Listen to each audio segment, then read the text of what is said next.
ആർക്ക് വേണ്ടിയാ ളുഹർ നിസ്കരിക്കുന്നത്? ആരുടെ പൊരുത്തത്തിന് വേണ്ടിയാണ്? ആരിൽ നിന്ന് ഗുണം പ്രതീക്ഷിച്ചിട്ടാണ്? ആരിൽ നിന്ന് തൗഫീഖ് പ്രതീക്ഷിച്ചിട്ടാണ് ഒരു മനുഷ്യൻ ളുഹർ നിസ്കരിക്കുന്നത്? സാധാരണഗതിയിൽ ഏത് മുസ്ലിമിന്റെ നിയ്യത്തിലും അള്ളാഹ്ക്ക് വേണ്ടി, അള്ളാഹിന്റെ കുരുത്തത്തിന് വേണ്ടി, അള്ളാഹുവിന്റെ തൃപ്തിക്ക് വേണ്ടി എന്ന് തന്നെയാണല്ലോ പറയാറുള്ളത്. അയാളെ അസ്ർ നിസ്കരിക്കുമ്പോഴും അതിന് ചൊല്ലി പറഞ്ഞാൽ പോലും പറയുന്നത് അള്ളാഹ്ക്ക് വേണ്ടി എന്നല്ലേ? ഏത് നിലക്ക് അയാൾ ഈ 5 വഖത്ത് നിസ്കരിക്കുമ്പോഴും അള്ളാഹ്ക്ക് വേണ്ടി എന്ന് പറയും.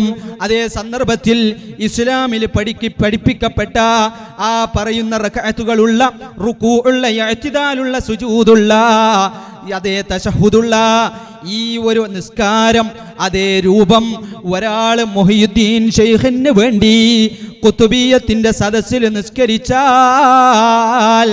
ശൈഖിന്റെ പ്രീതിക്ക് വേണ്ടി, ശൈഖിന്റെ ഗുരുത്വത്തിന് വേണ്ടി, ശൈഖിനെ സഹായിക്കാൻ, എന്നെ പരിഗണിക്കാൻ എന്ന നിയ്യത്തോടെ ഖുതുബിയ്യത്തിന്റെ സദസ്സിലെങ്ങാനും ഇതേ നിസ്കാരം ഒരാൾ നിർവഹിച്ചാൽ അത് ശിർക്കാണ്.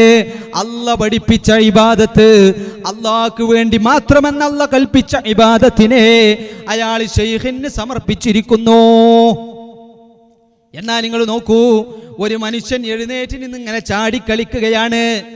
ഇന്ന് പല വീഡിയോകളിലും പല പള്ളികളിലും ആളുകൾ വട്ടം ചുറ്റി നിന്നുകൊണ്ട് ചാടിക്കളിക്കുന്നത് നമ്മൾ കാണുന്നുണ്ട്. ചില റാത്തീബിന്റെ പേരാണ് അവർ അതിന് പറയുന്നത്. ചില പ്രത്യേകതരം റാത്തീബാണ്, ചില ത്വരീഖത്തുകാരുടെ പ്രത്യേകതരം ഇബാദത്താണ്. ശരീഅത്തിൽ എങ്ങനെ തപ്പിയാലും, വിശുദ്ധ ഖുർആനിലുള്ള ഏതായത്ത് നോക്കിയാലും, സ്ഥിരപ്പെട്ട ഏത് ഹദീസ് പരിശോധിച്ചാലും അങ്ങനെ നിന്ന് ചാടിക്കളിക്കുന്ന ഒരു ഇബാദത്ത് ഇസ്ലാമിലില്ല. അങ്ങനെ ഇല്ലാത്ത ഒരു കാര്യം ഒരാൾ ഇബാദത്താണെന്ന് വാദിക്കുന്നു. ആ ഇബാദത്ത് അയാൾ ആർക്ക് വേണ്ടിയാണ് ചെയ്യുന്നത്? റിഫായി ശൈഖിന്റെ പൊരുത്തത്തിന് വേണ്ടി, മുഹയ്യിദ്ദീൻ ശൈഖിന്റെ പൊരുത്തത്തിന് വേണ്ടി. ആ റാത്തീബ് ഏതൊരു വലിയന്റെ പേരിലാണോ അദ്ദേഹത്തിന്റെ പ്രീതിക്ക് വേണ്ടി എന്നാണെങ്കിൽ, ഇല്ലാത്ത ഇബാദത്താണെങ്കിലും അത് ആ മനുഷ്യന് സമർപ്പിച്ചാൽ അതും ശിർക്ക് തന്നെ. അതാണ് ഇസ്ലാം പഠിപ്പിച്ചിട്ടുള്ളത്. കാരണം മക്കയിലുള്ള മുശ്രിക്കിന്റെ ചരിത്രത്തിൽ അവരുടെ നിസ്കാരത്തെ കുറിച്ച് അല്ലാഹ് പറയുന്നുണ്ട്. എന്താ അവരുടെ നിസ്കാരം എന്ന് പറഞ്ഞാൽ അത് കൂക്കിവിളിയാണ്. അവരിങ്ങനെ കൂക്കി വിളിക്കും. ഇന്നും നമ്മൾ പലരുടെയും ചില ത്വരീഖത്തുകാരുടെയൊക്കെ ഇബാദത്തിന്റെ ഭാഗത്തിന് നമുക്ക് കാണാം അവരുടെ സന്തോഷം അവർ പ്രകടിപ്പിക്കാറുള്ളത്. വല്ലാതെ സ്ത്രീകളൊക്കെ ഇങ്ങനെ കൂക്കി വിളിക്കും. മക്കത്തെ മുശ്രിക്കിന്റെ നിസ്കാരം തന്നെ കൂക്കി വിളിയായിരുന്നു. അങ്ങനെ കൂക്കി വിളിച്ചിട്ടൊരു ഇബാദത്ത് അല്ലാഹ് പഠിപ്പിച്ചിട്ടില്ല, ഒരു നബിയുടെയും ശരീഅത്തിലില്ല. ബാങ്ക് വിളിക്കലുണ്ട്, കൂക്കി വിളിക്കലില്ല. ആ ഇല്ലാത്ത ഇബാദത്ത് ഇവരിതാ അല്ലാഹുവല്ലാത്തവന് വേണ്ടി സമർപ്പിച്ചപ്പോ അതിനെയും റസൂലുള്ളാഹി സ്വല്ലല്ലാഹു അലൈഹി വസല്ലം പറഞ്ഞത് ശിർക്ക് എന്നാണ്. അതുകൊണ്ട് ഉള്ള ഇബാദത്ത് മറ്റൊരാൾക്ക് കൊടുത്താൽ മാത്രമല്ല, ഇല്ലാത്ത ഒരു ഇബാദത്ത് മെനഞ്ഞുണ്ടാക്കിയിട്ട്, ഉദാഹരണം പറയാം, അതേ മങ്കൂസ് മൗലിദ് അത് ഓതുന്നതിന് ഒരു പോരിശയും ഇസ്ലാമിൽ പഠിപ്പിക്കപ്പെട്ടിട്ടില്ല. അത് റസൂലുള്ളാഹി പഠിപ്പിച്ചതല്ല, സഹാബത്ത് ഓതിയതല്ല. റസൂലുള്ളാഹി അതിനെ കുറിച്ച് മഹത്വം പറഞ്ഞിട്ടില്ല. ആ പറയുന്ന മുഹയ്യിദ്ദീൻ മാല അതിനെ സംബന്ധിച്ച് ഇസ്ലാമിൽ അതിന് യാതൊരു സ്ഥാനവും ഇല്ല. അത് ചൊല്ലിയവന് സ്വർഗത്തിൽ ഒരു മണിമാളിക അല്ലാഹ് പണിതു കൊടുക്കും എന്ന് പറഞ്ഞത് പച്ചക്കളവാണ്. ആ നിലക്ക് ഇസ്ലാമിൽ യാതൊരു സ്ഥാനവുമില്ലാത്ത ആ നിലക്കുള്ള ഒരു കിതാബ് ഒരാൾ പാരായണം ചെയ്താൽ അത് ഇസ്ലാമിൽ ഉള്ള ഇബാദത്തെയല്ല. ശരി എന്നിരുന്നാൽ പോലും ആ ഇല്ലാത്ത ഇബാദത്ത് മെനഞ്ഞുണ്ടാക്കിയിട്ട് അത് മുഹയ്യിദ്ദീൻ ശൈഖിന്റെ പ്രീതിക്ക് വേണ്ടി ചൊല്ലിയാൽ അതിനെ സംബന്ധിച്ചാണ് ഇസ്ലാം ശിർക്ക് എന്ന് പറഞ്ഞിട്ടുള്ളത്. അതിനെ സംബന്ധിച്ചാണ് അത് പാടില്ല എന്ന് ഇസ്ലാം പഠിപ്പിച്ചിട്ടുള്ളത്. അതുകൊണ്ട് സഹോദരങ്ങളെ, നബിമാരുടെ ചരിത്രത്തിലേക്ക് തന്നെ നമുക്ക് കടന്നു വരാം. ഈ നബിമാരുടെ ചരിത്രത്തിൽ അങ്ങനെ ഇവരുടെയൊക്കെ ചരിത്രത്തെ അല്ലാഹു സുബ്ഹാനഹു വ തആല പറഞ്ഞപ്പോ അവരൊക്കെ ആ സമുദായത്തിനോട് പറഞ്ഞത്, നിങ്ങൾ അല്ലാഹ്ക്ക് പുറമെ ഒരാളെയും ഇബാദത്ത് ചെയ്യല്ല. ഇബാദത്ത് അള്ളാഹ്ക്ക് മാത്രമേ സമർപ്പിക്കാൻ പാടുള്ളൂ. അള്ളാഹുവിന് വേണ്ടി മാത്രം അത് സമർപ്പിച്ചു കൊണ്ടിരിക്കുകയും വേണം. അതാണ് ഈ നബിമാരുടെയൊക്കെ സംസാരത്തിന്റെ ശൈലിയായി നമ്മൾ മനസ്സിലാക്കേണ്ടത്. എല്ലാവരും പറഞ്ഞ വർത്തമാനം എന്താ? ഞാൻ ഒന്നുകൂടി ആവർത്തിക്കുകയാണ്. അവരൊക്കെ പറഞ്ഞ സംസാരം യാ ഖൗമി ഉഅ്ബുദുല്ലാഹ്, ജനങ്ങളെ നിങ്ങൾ അല്ലാഹുവിനെ ഇബാദത്ത് ചെയ്യണം. അല്ലാഹുവിനെ ഇബാദത്ത് ചെയ്യണം. എപ്പോഴെന്ന് പറഞ്ഞിട്ടില്ല, എന്ന് എപ്പോഴും എന്നർത്ഥം. അല്ലാഹുവിനെ ഇബാദത്തുള്ള മനസ്സാവണം നിങ്ങളുടേത്. അല്ലാഹുവിന് വേണ്ടി എപ്പോഴെങ്കിലും ഇബാദത്ത് ചെയ്തോന്നല്ല, അല്ലാഹുവിന് വേണ്ടി നിങ്ങൾ എപ്പോഴും ഇബാദത്ത് ചെയ്തുകൊണ്ടിരിക്കണം. ആ ഇബാദത്തിൽ നിന്ന് മുറിയുന്ന അവസ്ഥയില്ലാതെ ശ്രദ്ധിക്കണം. അത് അതിന്റെ ഫളീലത്താണ്, അതാണ് അതിന്റെ പരിപൂർണമായ രൂപം. എന്നാ മനുഷ്യന്മാര് ദുന്യാവിന്റെ പിന്നെ പോകുമ്പോൾ അള്ളാനെ മറക്കും. അള്ളാനെ മറന്നാ പോലും അയാളെ സംബന്ധിച്ച് ആ കൽപ്പനയുടെ ഒരു വശം അയാൾ പ്രാവർത്തികമാക്കും. എപ്പോ? ഇതിന് വിഘാതമായ ശിർക്ക് ചെയ്യാതിരിക്കുന്നിടത്തോളം കാലം. അള്ളാനെ ഇബാദത്ത് ചെയ്യാന്ന് പറഞ്ഞാൽ എപ്പോഴും ഇബാദത്ത് ചെയ്തുകൊണ്ടിരിക്കണം എന്നാ അതിന്റെ അസല്. ഒരു മനുഷ്യൻ അയാളുടെ 24 മണിക്കൂറും എന്ന് പറഞ്ഞാൽ ഉറങ്ങുന്നത് വരെ ഇബാദത്തിലായിക്കൊണ്ടിരിക്കണം എന്ന അതിന്റെ അടിസ്ഥാനം. പക്ഷേ മനുഷ്യന്മാര് ദുന്യാവിലാണല്ലോ ജീവിക്കുന്നത്. ദുനിയാവിന്റെ ആസ്വാദനങ്ങളിലേക്ക് മനസ്സ് ചായുന്ന ഒരു പ്രകൃതമാണല്ലോ മനുഷ്യനെ. ആ നിലക്കാണല്ലോ അള്ളാഹ് പടച്ചത്. അതുകൊണ്ട് ശ്രദ്ധ തെറ്റാം, അള്ളാനെ മറക്കുന്ന അവസരമുണ്ടാവാം. ആ നിലക്ക് ചിലപ്പോ ചില കറാഹത്ത് അയാളുടെ ജീവിതത്തിൽ വരും. വല്ലാതെ പിടുത്തം വിട്ടാൽ ഹറാമിലേക്കും അയാൾ ചെന്നെത്തും. എങ്കിൽ പോലും അയാൾ അള്ളാനെ ഇബാദത്ത് ചെയ്യുന്നു എന്ന വിധിയിൽ അവശേഷിച്ചിരിക്കും. ഏതുവരെ? ഇയാളുടെ ജീവിതത്തിൽ ശിർക്ക് സംഭവിക്കുന്നത് വരെ. ഇയാളുടെ ജീവിതത്തിൽ ശിർക്ക് വന്നാലോ ഇയാൾ ചിലപ്പോൾ നിസ്കരിക്കുന്നുണ്ടാവും, ചിലപ്പം ഈ ദുന്യാവിനോട് വല്ലാതെ താല്പര്യം വന്ന് നിസ്കാരാണ്ട് ഒഴിവാക്കും. ആദ്യം ഒരു വക്കത്ത് പോവും, പിന്നെ 2 വക്കത്ത് പോവും. പിന്നെ അയാൾ വന്ന് ചോദിക്കുക, ഉസ്താദെ ഞാൻ 20 കൊല്ലമായിട്ട് നിസ്കരിച്ചിട്ടില്ല, ഖളാ വീട്ടണോ? ഈ 20 കൊല്ലം അയാൾ നിസ്കരിക്കാൻ വിട്ടു, ഇനി ഖളാ വീട്ടണോ എന്ന് അയാൾ ചോദിക്കുന്നത്. ഞാൻ 20 കൊല്ലമായിട്ട് സുബഹി നിസ്കരിച്ചിട്ടില്ല, 20 കൊല്ലമായിട്ട് ജോലി കാരണം ഞാൻ ളുഹർ നിസ്കരിച്ചിട്ടില്ല, മഗ്രിബിന് ഫ്രീ ആയതുകൊണ്ട് ഞാൻ മഗ്രിബ് നിസ്കരിക്കാറുണ്ട്, വീട്ടിലൊന്ന് ഭക്ഷണം കഴിച്ച് നേരത്തെ ഉറങ്ങുന്നതുകൊണ്ട് ഇശാവ് നിസ്കരിക്കലില്ല. അങ്ങനെ എൻ്റെ ജീവിതത്തിൽ ഞാൻ കുറെ കൊല്ലങ്ങളായിട്ട് 4 വക്കത്ത് നിസ്കരിക്കലില്ല, ആകെ മഗ്രിബേ നിസ്കരിച്ചിട്ടുള്ളൂ. ഇപ്പോഴാ ഞാൻ കാര്യങ്ങളൊക്കെ അറിയുന്നത്. ഞാൻ ആ നിസ്കാരമൊക്കെ ഖളാ വീട്ടണോ എന്നാണ് ഒരു മനുഷ്യൻ വന്ന് ഫത്വ ചോദിക്കുന്നത്. നമ്മൾ പറയും അയാളെ സംബന്ധിച്ചിടത്തോളവും അള്ളാനെ ആരാധിക്കണമെന്ന കൽപ്പനയുടെ വിധിയിൽ അയാൾ അവശേഷിച്ചിരിക്കുന്നുണ്ട്. ഏതുവരെ? അയാൾ ശിർക്ക് ചെയ്യാതിരിക്കുന്നത് വരെ. അതേസമയം ജീവിതത്തിൽ ഒരിക്കലെങ്ങാനും മനസ്സറിഞ്ഞുകൊണ്ട് അയാൾ ശിർക്ക് ചെയ്താൽ ആ വിധിയിൽ നിന്ന് അയാൾ പുറത്തുപോയി. അല്ലാഹുവിനെ ഇബാദത്ത് ചെയ്യുക എന്ന കൽപ്പനയിൽ നിന്ന് അയാൾ പുറത്തുപോയിരിക്കുന്നു. അതുകൊണ്ട് ഗൗരവത്തിൽ ജീവിതത്തിൽ നമ്മൾ മനസ്സിലാക്കണം, ഒരിക്കപ്പോലും ശിർക്ക് സംഭവിക്കാൻ പാടില്ല. അങ്ങനെ ശിർക്ക് വന്നിട്ടുണ്ടെങ്കിൽ അത് ഓർത്തെടുത്ത് അള്ളാഹിനോട് വാചികമായി പറഞ്ഞുകൊണ്ട് അല്ലാ എനിക്ക് പൊറുത്തു തരണേ എന്ന് തൗബ ചെയ്യാത്ത പക്ഷം അല്ലാഹ് അത് ഒരിക്കലും പൊറുത്തു തരൂല. അയാൾ അതിൻ്റെ മുമ്പും അതിന് ശേഷവും ചെയ്ത സകല ഇബാദത്തുകളും അയാളുടേതല്ല പൊളിച്ചു കളയും.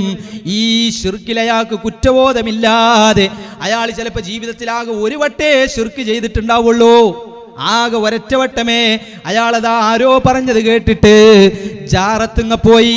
അയാൾ പ്രത്യേകിച്ച് അള്ളാഹ്ക്ക് വേണ്ടി ഇബാദത്ത് ചെയ്യാത്ത മനുഷ്യനാണ്. ചില മനുഷ്യന്മാരുണ്ടാവുമല്ലോ, നിസ്കരിക്കാനും താല്പര്യമില്ല, എല്ലാവരും നിസ്കരിക്കണോണ്ട് ചിലപ്പോഴൊക്കെ പള്ളിയിൽ പോകും, ചിലപ്പോൾ ജുമാക്ക് മാത്രം പള്ളിയിൽ പോകും, കൊല്ലത്തിൽ പെരുന്നാൾക്ക് മാത്രം പള്ളിയിൽ പോകും. അങ്ങനെയുള്ള ഒരു മുസ്ലിങ്ങളായി ജീവിക്കാറുണ്ടല്ലോ. നോമ്പെടുക്കും, ചിലപ്പോൾ നോമ്പൊക്കെ വല്ലാതെ ഖളാ ആക്കുന്നവരുണ്ട്. ചിലതും തന്നെ ആളുകൾക്ക് മുമ്പിൽ നോമ്പാണെന്ന് പറഞ്ഞ് സ്വകാര്യമായ ഹോട്ടലുകളിൽ പോയി ഭക്ഷണം കഴിക്കുന്നവനും ഒരർത്ഥത്തിൽ മുസ്ലിം ഇങ്ങനെ അറിയപ്പെടും. അതിൻ്റെ അടുക്ക് ആരോ പറഞ്ഞത് കേട്ടിട്ട് അയാളുടെ ജീവിതത്തിൽ ഒരു പ്രശ്നം വന്നപ്പോൾ ഒരിക്കൽ മാത്രം അയാളതാ ജാറത്ത് പോകുന്നു, ജാറം മൂടുന്നു, തവാഫ് ചെയ്യുന്നു.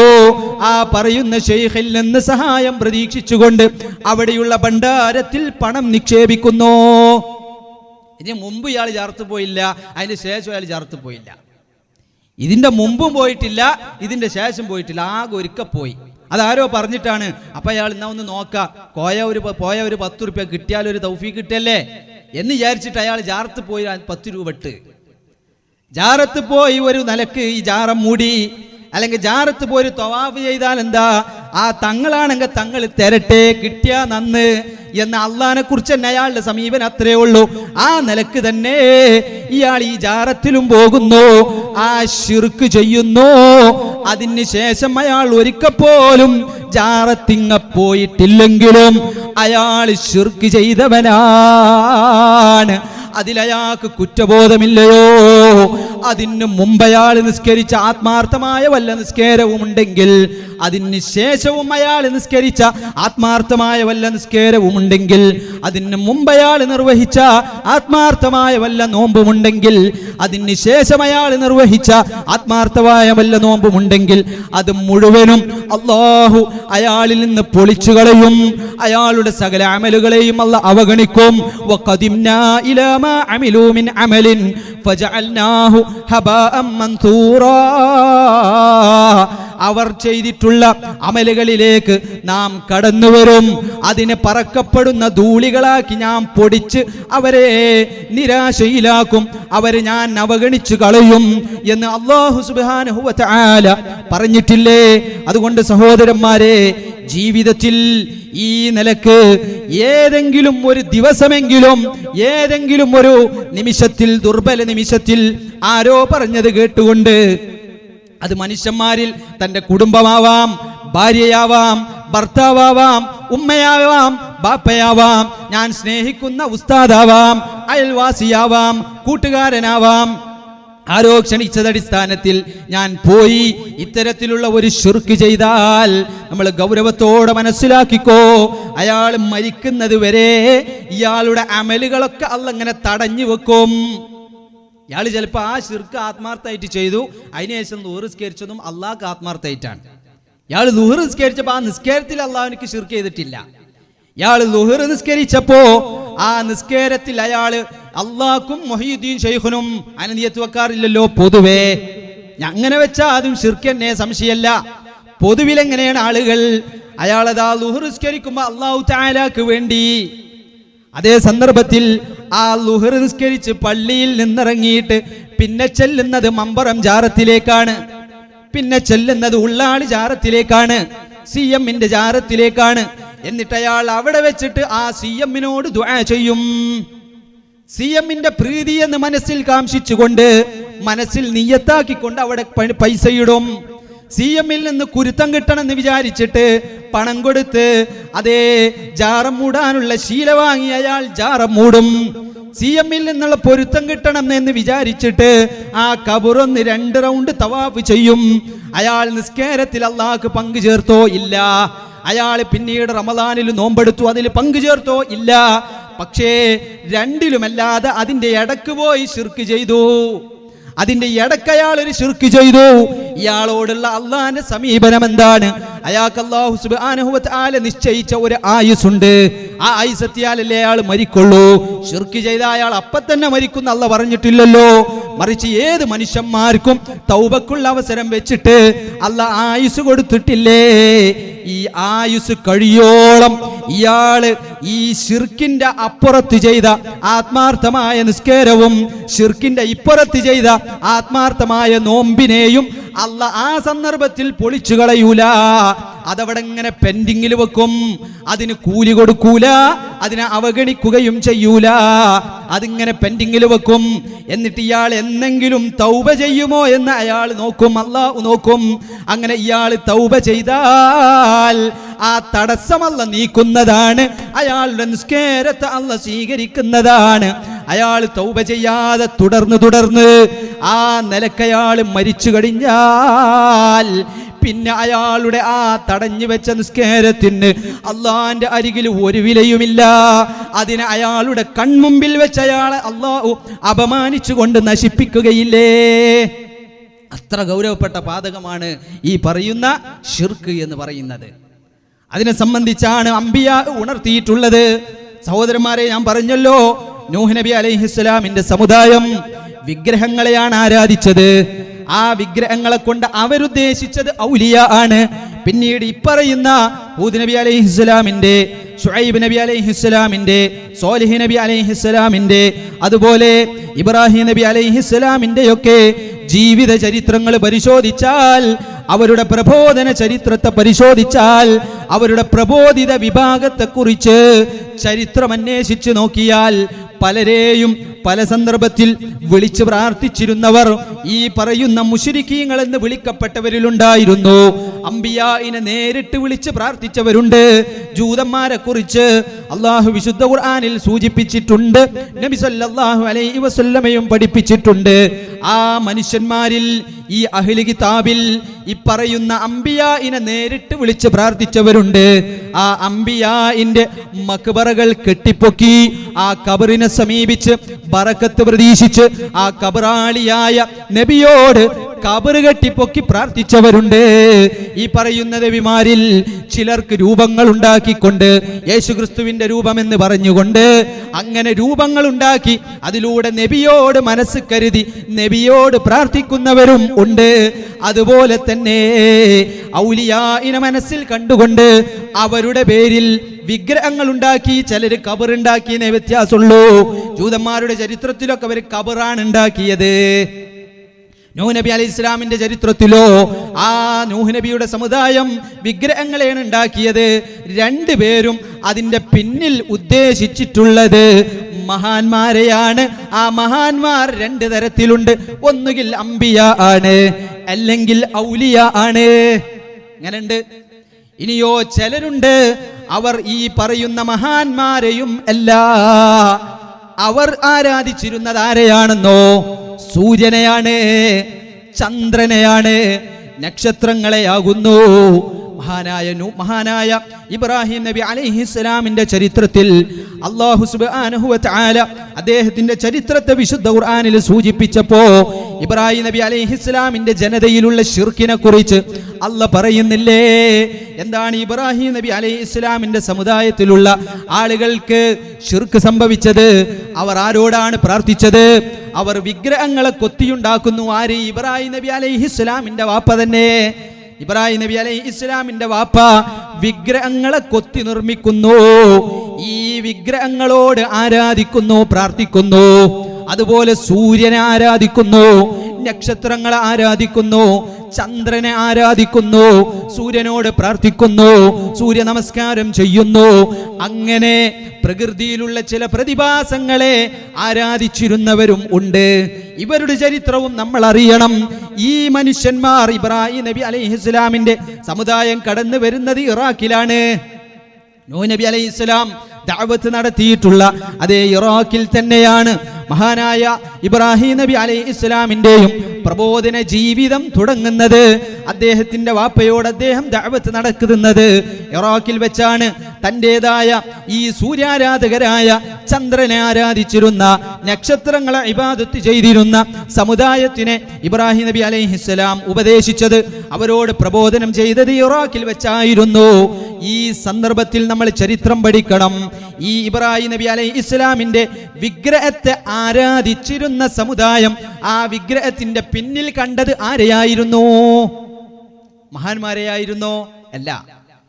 ഇവർ ഈ വിഗ്രഹങ്ങളെ സംബന്ധിച്ച് പറഞ്ഞു, ഈ വിഗ്രഹങ്ങളോട് പ്രാർത്ഥിച്ചു, വിഗ്രഹങ്ങളെ ആരാധിച്ചു, വിഗ്രഹങ്ങളോട് സങ്കടം പറഞ്ഞു, വിഗ്രഹങ്ങൾക്ക് വേണ്ടി പൂജ സമർപ്പിച്ചു, വിഗ്രഹങ്ങൾക്ക് വേണ്ടി ബലിയർപ്പിച്ചു. ആ സന്ദർഭത്തിൽ ഈ വിഗ്രഹങ്ങളെ കുറിച്ച് ഇവരുടെ വിശ്വാസം, ലോകത്ത് വലിയ വലിയ പ്രതിഭാസങ്ങളുണ്ട്. അതെന്തൊക്കെയാണ്? ആ പ്രതിഭാസങ്ങൾ എന്ന് പറയുന്നത് ആകാശലോകത്തെ ഗ്രഹങ്ങളാണ്. അന്ന് മനുഷ്യന്റെ ഭൗതിക ജീവിതത്തിലേക്ക് നമ്മൾ നോക്കുകയാണെങ്കിൽ ആകാശലോകത്തെക്കുറിച്ച് വലിയ പഠനങ്ങൾ നടന്നിട്ടുണ്ട്. ആകാശലോകത്തുള്ള നക്ഷത്രങ്ങളെക്കുറിച്ച് അന്ന് തന്നെ ജനങ്ങൾക്ക് കാഴ്ചപ്പാടുണ്ട്. നബിമാർ അതത് കാലങ്ങളിൽ വന്നപ്പോ ആ നബിമാര് പഠിപ്പിച്ചു കൊടുത്ത അധ്യാപനങ്ങളോടൊപ്പം കൂടുതലായി ശാസ്ത്രീയ ഗവേഷണങ്ങളിലേക്ക് അന്നത്തെ സംവിധാനം ഉപയോഗിച്ച് പോയത് കൊണ്ട് തന്നെ ഗോളശാസ്ത്രത്തെക്കുറിച്ച് അവർക്ക് കാഴ്ചപ്പാടുണ്ടായിരുന്നു, സൂര്യനെ സംബന്ധിച്ചവർക്ക് കാഴ്ചപ്പാടുണ്ടായിരുന്നു, ചന്ദ്രനെ കുറിച്ച് പല ശാസ്ത്രീയ വാസ്തവങ്ങളിലും അവർ വിശ്വസിച്ചിരുന്നു. ചില തെറ്റായ ധാരണകളും ഉണ്ട് എന്ന് കരുതിയാൽ പോലും അവരെ സംബന്ധിച്ച് ഇത്തരത്തിലുള്ള പ്രകൃതി നിരീക്ഷണങ്ങളിലേക്ക് അവർ ചെന്നെത്തിയിരുന്നു. അതെല്ലാം അവരെ പഠിപ്പിച്ചത് അതത് കാലഘട്ടത്തിൽ വന്ന നബിമാരാണെങ്കിൽ പോലും അതിന് ശേഷവും ആ പഠനത്തിൽ പലരും തുടർന്ന് ചിലര് പിടുത്തം വിട്ടു. ഈ പറയുന്ന പ്രകൃതി സത്യങ്ങളെക്കുറിച്ചും ഈ പറയുന്ന പ്രകൃതി പ്രതിഭാസങ്ങളിലെ അത്ഭുതങ്ങളെക്കുറിച്ചും അത്ഭുതം കൂറിയപ്പോ അവർക്ക് ചിലപ്പോഴൊക്കെ കരുതിപ്പോയി, ഇത്രയേറെ കഴിവുള്ള സൂര്യൻ വല്ലാത്ത ദൈവം തന്നെ, ഇത്രയേറെ കഴിവുള്ള ചന്ദ്രൻ അല്ലാഹുവിന്റെ വലിയ സൃഷ്ടി തന്നെ, അതുകൊണ്ട് നമുക്ക് സൂര്യനോട് പ്രാർത്ഥിക്കാം, സൂര്യനെ ആരാധിക്കാം, ഗ്രഹങ്ങളെ ആരാധിക്കാം. ഈ ഗ്രഹങ്ങളാണ് ഭൂമിലോകത്ത് ജനിക്കുന്ന നമുക്ക് ഖൈർ വിധിക്കുന്നത്. ഈ ഗ്രഹങ്ങളാണ് ഭൂമിലോകത്ത് ജനിക്കുന്ന നമുക്ക് ശർറും വിധിക്കുന്നത്. അതുകൊണ്ട് ഒരു മനുഷ്യൻ ജനിക്കുമ്പോ ഏത് ഗ്രഹമുദിച്ച സമയത്താണോ അയാൾ ജനിക്കുന്നത് അതിനനുസരിച്ച് അയാൾക്ക് ഖൈറുണ്ടെന്ന് പറയും, അയാൾ ചൊവ്വാദോഷമാണെന്ന് പറയും. അതിനനുസരിച്ച് അയാളുടെ ജീവിതം 15 വയസ്സ് വരെ അപകടത്തിലാണെന്ന് പറയും, അയാൾക്ക് വിവാഹ സൗഭാഗ്യത്തിന് സാധ്യതയില്ല എന്ന് പറയും, അയാൾക്ക് പെട്ടെന്ന് മരണത്തിന് സാധ്യതയുണ്ടെന്ന് പറയും. ഏതടിസ്ഥാനത്തിലാണ് ഇവർ പറയുന്നത്? ഈ ഗ്രഹങ്ങളെ നിരീക്ഷിച്ച് തെറ്റായ ചില സങ്കല്പങ്ങൾ അവർ കൊണ്ടുവന്നു. ഈ ചരിത്രങ്ങൾ പണ്ഡിതന്മാര് കിതാബിൽ പറഞ്ഞപ്പോ അവരും പറഞ്ഞു, പണ്ഡിതന്മാര് വിശദീകരിച്ചു, ഈ സൂര്യനെ ലോകത്തിന്റെ പരമാധികാരമുള്ള റബ്ബായി ഈ മനുഷ്യന്മാരും കണ്ടില്ല. ഈ നക്ഷത്രം ലോകത്തിന്റെ എല്ലാം സൃഷ്ടിച്ചിട്ടുള്ള പരമാധികാരിയാണെന്ന് അവർ വിശ്വസിച്ചില്ല. ഈ സൂര്യനെ ആരാധിച്ച, ഗ്രഹങ്ങളെ ആരാധിച്ച, നക്ഷത്രങ്ങളെ